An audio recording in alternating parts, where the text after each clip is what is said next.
Welcome back to IGN Live from Gamescom. Now it's time to take a look at space trading and combat game Elite Dangerous. David Braben is here to tell us all about it. Dave, welcome to the show. Excellent, thank you very much.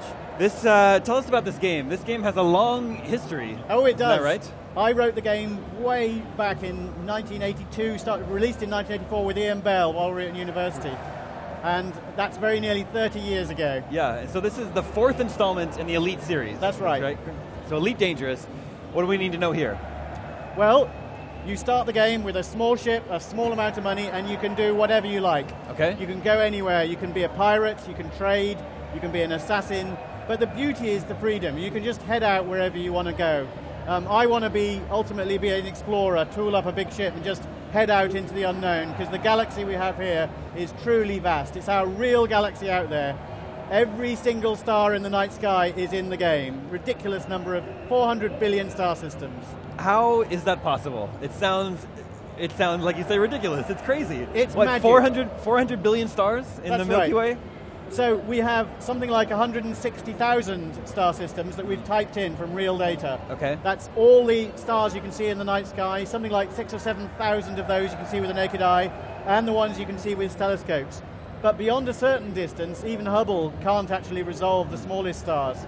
So we then use something called Procedural Generation, where we know they're there. We can see a mist of stars sort of looking like smoke, but we don't know where the individual ones are. So we populate them. We essentially make up where they are using algorithms and all this sort of thing. We can see the galaxy here in front of us. These are all real star systems you can see in the night sky. They appear in a constellation called Bootis that you can see from the northern hemisphere very easily. And as we zoom out, you see all these little dots are real star systems. But as we go further out, we've had to make those up procedurally, and we have the entire galaxy. The brightest stars you can see here are also real. These are what we call Type O stars, really, really big, really bright, that are a long way away. But the great thing is, this is our galaxy, and the night sky in the game is just a rendering of it, and we've made it match very carefully by introducing dust and things like that, so the night sky looks just right. So, even though this is the fourth game in the Elite series, but is it true it's actually a sequel to Frontier First Encounters? That's right. Which is a game that's almost 20 years old. That's right. So it's been almost 2 decades since we've It's revisited been a long, Elite. long time, that's true. A long time coming. So why now? The stars have aligned, so to speak. Pun not really intended, in the sense that a number of things have happened. I think we've not seen publisher-based games coming along that are in this sort of genre, this sort of space games, mainly because we've seen an awful lot of first-person shooters. Sure. And I think that's partly because they are very risk-averse, understandably so, publishers, but the problem with that is the last big sort of, if you like, AAA space game was probably Freelancer. And it didn't do all that well and cost a lot to make, so they were they were skeptical. Sure. But there has been a pent-up demand, and one of the great things, when I said the stars aligned, essentially the fact that we can sell directly to customers now online, and Kickstarter, for which we're forever grateful. The ability to go to Kickstarter, all those people who wanted to play the game, we put clearly what the game we wanted to make was, and all those people who wanted that same game have joined us. So we're developing this game for ourselves, and by ourselves I include all those wonderful Kickstarter backers. And actually the game now is being played by Commander Karash, one of our backers, who is expert at playing the game. We are playing now live online. We're taking a big risk. But if anyone joins us, they may well be real players out there. Even with a network connection here, we're very confident how robust our connection is, so fingers crossed. In fact, there is a guy now who is online, Commander Backer 19712. I see. Hasn't bothered setting his name. So you start out the game, you got your ship, you have some little money in your pockets. That's right. Then you set off, as you say, do whatever you like. What do people tend to do? They do whatever they like. We've seen a lot of vigilantism. So the great thing is we sort of try and discourage player kills by putting bounty on the head of people who've done that. But that bounty you can claim by killing them, and actually you don't get a criminal record for doing that because they've already done that sort of thing. Interestingly, here we see the internal habitats of one of the stations. You see all the buildings and things like that. One of the backers actually worked out that the total area of this is 8-kilometer radius space station habitat, is roughly the same playable area as GTA 4. Wow. So these are really huge stations. It is crazy, yeah. All right, so can we go to this planet? Or is that, in the game, is that a possibility? We don't go down to the planet's surface yet. Okay. That will come, but it will come later after release. Okay. So, as of now, the game takes place entirely in the cockpit, or is there any? It does indeed. Okay. What we've done, we've carefully planned this. I mean, the important thing here is to have very, very disciplined development so that we can make sure each part of the game is absolutely solid before we move on to the next. We started off getting what I call the moment-to-moment gameplay right, which is really important. That's where the feel of the ship, the combat, all of that sort of thing. So we're currently in beta, but during the alpha, the first alpha phase, we got the combat right in single-player game. The other thing we're doing, some novel multiplayer stuff in the way we're doing those servers. We're very excited about that, but it needed a lot of testing. We did that next, and then we started building out the game. Sure. I liken it to building a house. We've got great foundations, great walls. We've now plastered the walls. We've put the roof on. The stage we're at now is we're now putting the furniture in. Okay. We're putting in the gameplay. Yeah. And so we're building out the game more and more. Parts of the room, the odd room might feel empty, but the more we put in, the more things you can do. And then the end of this year, excuse me, the end of this calendar year, we will have that game, which will be cockpit-based still. Okay. And then we start building out new features. We're not going to stop. We're going to start building the ability to walk around inside your ship, to get out, to land on planets, to get out into buggies, to drive them around the huge, great surfaces of these planets, to interact with other players, maybe stash cargo there that's waiting for it to cool down because it's stolen or whatever. We're also looking at other people inside your ship. This is why we've got multiple seats in the bigger ships. And so many things going forward that are very, very exciting. You know, exploring the surface of the planet, big game hunting even, going into the space stations, boarding other ships. All very exciting, zero-G combat. Is there any sort of narrative, or do you just leave it up to the players entirely? Yes, there is a narrative, but it's not a conventional narrative. You know, if the problem with a massive multiplayer game is it doesn't make sense if every player has a rescue the princess story. Sure. Because then those princesses aren't that valuable. But there is a story based on your own progression. So, for example, when you get to a certain reputation or rating, people might approach you to join organizations, things like that. But also there's a great emergent story that people are starting to see now, where all the various different players can sort of join together in this. We've seen rebellions happening in the world. We're starting to see that, where terrorists might be polluting some of the goods. Suddenly a good becomes illegal. We've seen that in the game with something called progenitor cells, which is something that rich people buy to keep them young. However, when terrorists pollute those, we made it illegal, and players found they were able to sell the same goods at much higher value on the black market. But the other thing is, if there's a rebellion happening, if that rebellion succeeds, then the government changes. That might affect your gameplay in a way. Sure. And so all the players, the way we determine whether little battles, these wars, win, is how many players join in. You can join in on the side of the rebels, the oppressors. You could run guns to them, or you could even fight on their behalf. But flipping it round, you could side with the oppressors. Now, the more players side with one side, that side will win. And you realise you might not like the consequences. So, for example, if the rebels win, wages on that place might go up, where they're working in the mines very cheaply, and the price of your next ship will go up because the cost of the metal goes up. Sure. So you might choose to side with the oppressors, justifying to yourself, oh, they're not real. They're not real people, they're just in a game. Yeah. So we're seeing some combat here. We are, yes. So he's obviously encountered someone. We're near a star here. We see all the magnetic effects, the surface effects here. All this is being modeled procedurally, but we've made it look as real as possible. These solar flares here happen very slowly. Actually, sorry, just changing the look at the debris. We've seen coltan, which is an ore from which you make tantalum. And there you go, he's just scooped it up. When you have a battle and cargo comes out from a ship, you can scoop it up. That's how you can make money from wreckage. I see. So going back to the star, some people have said, oh, these things happen too slowly. But the point is, we've tried to make the whole world as real as possible. So hence things like no artificial gravity, but also, for me, space is such a wonderful place. We're trying to make it as real as possible, but make the game as fun within that setting as we can. Sure. How sci-fi do you get? Is it like, are there like aliens? Or is it supposed to be grounded in like a reality? It's grounded, but there are aliens. Okay. To find. They're a long way away, and people will find them. Okay. So you guys are kickstarted in late 2012. That's right. The backers gained early access. What sort of feedback have you gotten from them? the feedback has been phenomenal. I mean, all through development, we've run something called a design discussion forum where people have had input on design, which is a real two-way conversation. So we've changed the design on that basis. And then in December of last year, we went live with the first alpha, so people started playing the game. The feedback has been truly incredible, truly positive. And I think it's a really new experience designing a game and building a game truly in the open. We've not had any NDAs, no restrictions. People were streaming the game from day one, warts and all. And I'm really proud, actually. The team have done such a phenomenal job. All right, what are we seeing here? Right, so we're in a trading ship. We're heading towards, in fact, it's diverted toward an unidentified signal source. This happens a lot. It's 0.21 light seconds away, so it's a long way, but we're actually traveling very quickly towards it.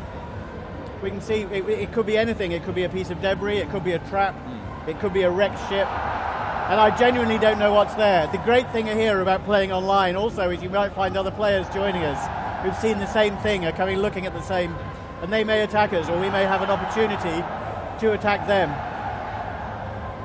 Do you find that most players play legally or illegally?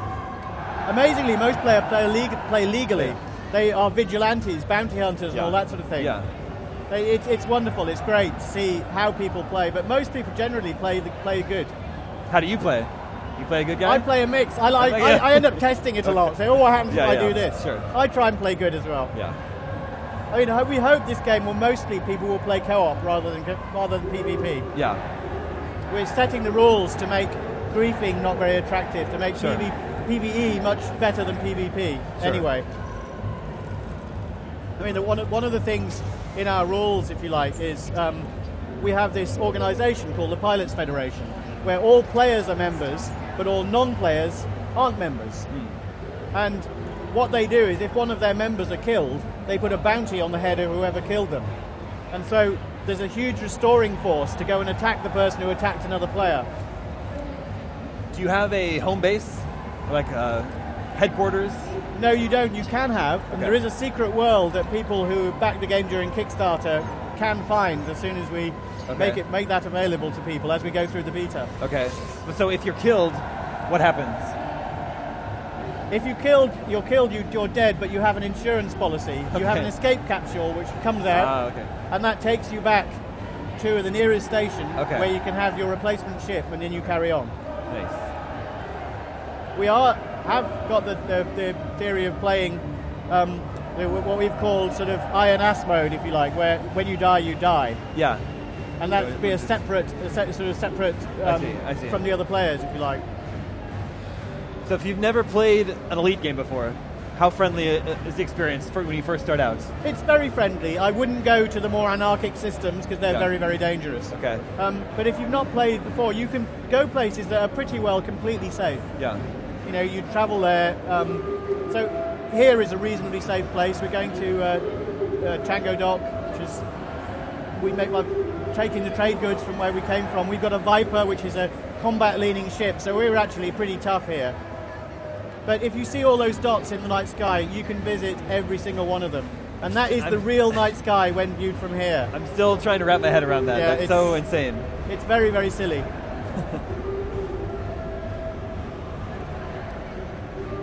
So, and you see the galaxy here in the distance. So if we look at that, that's what the galaxy would look like from this place. The galaxy is truly huge. You saw the galactic map earlier. If we travel up out of the plane of the galaxy, you can start to see the galactic center. So this night sky looks a lot like ours, but the further we travel, especially if you go up out of the galactic plane, here we see the galaxy, you'll start to see the galactic center as something really bright. And it's an amazing sight. And that's real. If you travel to these real star systems, these are real things in the night sky, it would really look like that. Is all this data readily available, like online from NASA? Where did you get all this? We got it from lots of different star surveys, all of which are public. Okay. We've gone and curated them. We've worked out where the data overlaps, where we think it's correct, where there are mistakes. We put in all this dust to try and make the night sky as best match the real night sky as we can. But it's as real as we can go. Here we're looking at a place which is entirely procedurally generated. And what we've done is we've made the main names look like systematic names. Because when players fly out into the unknown, they'll see these names and they can name the systems themselves. They can stake a claim, if you like. Wow. And it's wonderful. It's like sort of a real-life gold rush. If people find a place with sort of heavy metals, with gold there, or platinum or whatever, they could get rich from it. So look, when we're in cockpit mode, it makes me think this might work well with Oculus. Oculus Rift. Have you guys been working with that? We have. Well, the great thing is, I said at the start, we're making this game for ourselves. Yeah. And the wonderful thing with that is we're all fans of technology. You know, hence we're using these great big joysticks. We're using X52s, which we like a lot from Cytec. But it's great to go back to the old-style PC games that are we're making them much more complicated. You know, that's what I want.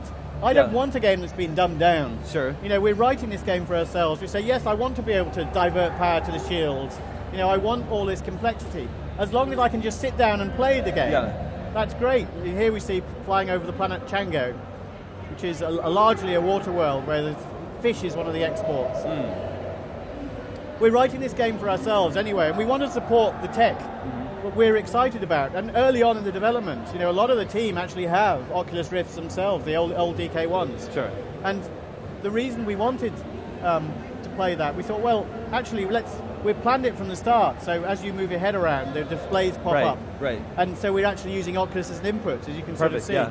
But the other great thing with this is we thought we'd bring it forward. We thought, actually, it's not that much work to support. Yeah. So we added it to the alpha as a Christmas present to people. Oh, nice. We also added support for things like Track IR, where it detects your head movement, and support for stereo TVs, where you get stereo depth if you wear the LCD glasses. And that's because we're all tech fans. You know, we're all not just game developers, we're gamers as well. And we wanted to support this kit because it's exciting. Yeah. You say you want, you want a challenge, you want a complicated game. You've been making games for a long time. Do you think games over the years have gotten easier? Some have. They've got a bit dumbed down. I think the danger with writing a game for an imagined audience rather than for yourself, because a lot of the big publishers, a lot of the people aren't really gamers, and I think that's a shame, is you can then tune it just so. I think especially some console games have become easier than they need to be. If you play a game back from the 90s, they're way harder. Sure. You know, and so I think what's happened is we're seeing a bit of resurgence. We're seeing a return to that spirit of games, you know, being harder to play, but for the right reasons, because it's fun. Oh dear, he's being attacked. Uh-oh. Let's see who's attacking him. It's an Eagle, which is a smaller, but also a combat-leaning ship. It's behind us, attacking us. And our shields are down, which is quite bad. What can you tell us about our cockpit? Like, what can we see here? What's the information given to us? So on the right here, we see the 3 bars. We can see that power is equally distributed between our weapons, our engines, and our systems, which is things like shields. If we want to run away, we can put more and more power into our engines, which become more powerful, but that depletes the power to the weapons. If we're in combat, putting power to your weapons is great, because the weapons then recharge much more quickly. So all of this is about tuning it. You just get a slight advantage that way. You don't have to do that. And a lot of players, when they first play it, don't bother with it. But it's one of those things, it's having some depth, having something to get your teeth into, so you can then adjust over time. All of these systems that you can see now, by looking right, generate heat as well. We have a wonderful mechanic, which is essentially a stealth mechanic, where the graph on the left, where it says 57%, is the heat that's currently in the ship. As that heat builds up, we become more and more visible on other people's scanners, because that's how they detect you. So you can go stealthy by turning your shields off, turning all your systems off, even life support you can turn off. And so it makes your ship really cold and really, really hard to see. So here we're attacking, there's a Sidewinder down over the planet. His shields are down but are recharging. So when you target someone, as you can see Hayward Pool, you can see his hull, and you can also see how far through his shields are being recharged. I see. You can also see where we're hitting him. We can target individual systems on his ship as well. We don't have to target the whole ship. As soon as his shields are down, we can try nailing, for example, his cargo bay door, and maybe some of the cargo will burst out. Or we can try aiming at the cockpit, and take out the glass, and he loses his head-up display, and also we could do damage that way. You can see the fire. The ship's now on fire. We can see the different strengths of different parts of his ship as we scan him. There we go. There he's gone. Now, we've got a bounty on us because we attacked him, not the other way around. So if you want to go after a bounty, Other players now will be coming after us. How do you locate your bounty, though? You find a ship and you can scan them, and it will tell them what criminal record they have. I see. You actually scan them using a module on a ship that you can choose to install. We can see that we're now wanted, and now there's a bounty of 1,400 credits on our head.